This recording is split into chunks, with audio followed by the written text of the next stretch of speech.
Selamat sahabat adik-adik, ketemu lagi dengan saya, Grace, dalam seri cerita Alkitab. Kali ini dengan judul Penyembuhan di Kolam Bethesda.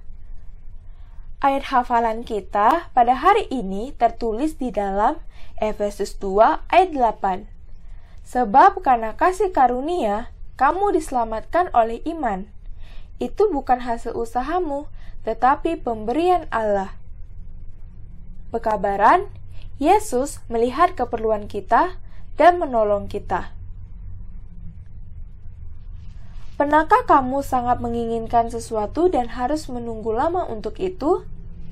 Mungkin kamu menginginkan mainan baru atau jam tangan, atau mungkin kamu sudah lama sakit dan ingin cepat sembuh.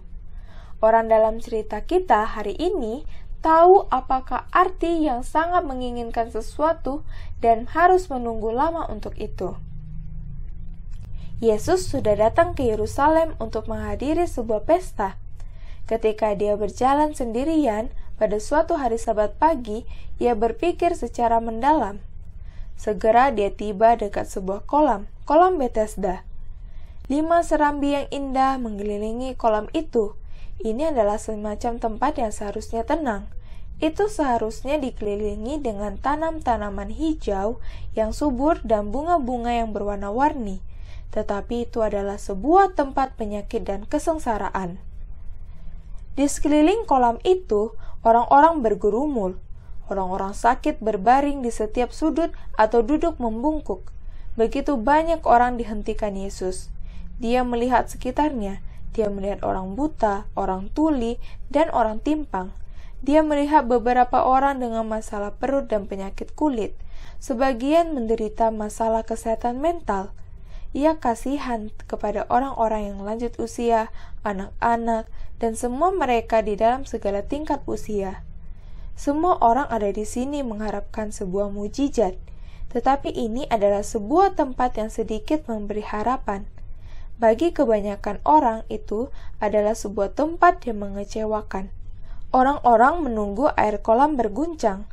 Banyak orang yakin seorang malaikat yang mengguncangnya. Siapa yang pertama masuk di air yang berguncang itu akan sembuh. Yesus tahu bahwa itu tidak benar. Itu merupakan harapan yang palsu. Tetapi orang-orang menunggu dan memperhatikan. Dan apabila tampak riak-riak air, orang yang ingin sembuh itu cepat-cepat maju. Nekat untuk disembuhkan, mereka injak-injak orang-orang yang lebih kecil atau orang-orang yang lemah. Ganti menjadi sebuah tempat penyembuhan, ini menjadi sebuah tempat kematian. Yesus memeriksa kelompok orang sakit itu, dan dia merasa kasihan kepada mereka. Dia ingin menyembuhkan mereka semua. Dia ingin menyembuhkannya, tetapi saat itu adalah hari Sabat. Dia tahu apa yang akan terjadi jika dia sembuhkan mereka pada hari itu. Para pemimpin Yahudi akan sangat marah, bahkan mereka berupaya untuk membunuhnya. Tetapi waktunya belum tiba, pekerjaannya di dunia belum selesai. Yesus tahu nama setiap orang dan penyakit mereka, terutama dia memperhatikan seorang pria yang sudah 38 tahun timpang. Dia tahu dosalah yang mengakibatkan penyakitnya. Yesus tahu bahwa pria itu bersedih. Dengan diam-diam, Yesus bertelut di sampingnya dan membungkuk untuk melihat wajahnya. Dengan lemah lembut, ia bertanya, "Maukah engkau disembuhkan?" Pengharapan muncul di hati orang itu. Tentu saja dia ingin disembuhkan. Dia tidak mengenal siapa Yesus itu. Tak tahu dia bahwa Yesus dapat menyembuhkannya. "Tuan, saya tidak punya teman untuk menolong saya. Saya tidak bisa cepat masuk ke kolam itu. Ketika saya coba, orang lain selalu masuk lebih dulu." Yesus tidak meminta orang itu percaya kepadanya. Bahkan, dia tidak memberitahukan siapa dia. Dia tahu pria itu tidak merasa layak untuk menerima kasih Allah. Tetapi Yesus ingin mencurahkan rahmat-Nya kepada pria ini. Lalu dia katakan kepadanya, "Bangunlah, angkatlah tempat tidurmu dan berjalanlah." Pria itu tidak ragu-ragu. Dia turut. Dia ingin disembuhkan. Urat-urat syaraf dan otot-otot yang sudah tidak berfungsi bertahun-tahun lamanya menjadi hidup kembali. Pria tersebut meloncat. Dia gulung tikarnya dan selimutnya. Lalu dia lihat sekitarnya mencari-cari seorang yang baru saja menyembuhkannya. Tetapi Yesus sudah menyelusup ke dalam orang banyak.